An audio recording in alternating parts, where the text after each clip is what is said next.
Notice that the victim face is white. Right? White, white face meaning what? This is other topic. White face meaning what?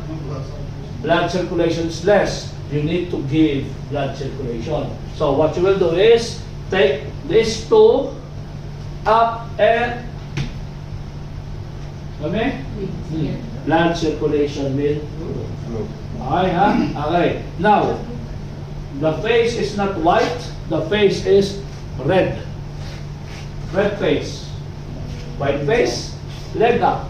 Red face, head up. Right? Insert this here.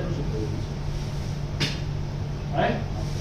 Not like this, Insert. Right? Hold up.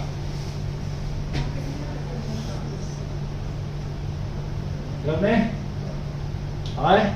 That's why sometimes, sit down. That's why sometimes you will see coughing, meaning like no fersing. But when the person is fersing, got me? What you are doing when the customer is coughing loud? Loud coughing, you offer water. Got me? Normal procedure, that is correct. No need to ask the victim. Ma'am, coffee, water, or juice? That's it? Water. Okay? Especially for things that when you eat, it is like, did that melt or some sticky here. Okay? Okay, next. You can also tap the back. Sometimes when someone is eating, you're tapping the back. Yeah.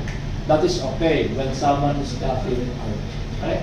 But when someone cannot cough, for the adult, no hitting. Again, no hitting, only abdomen. Why?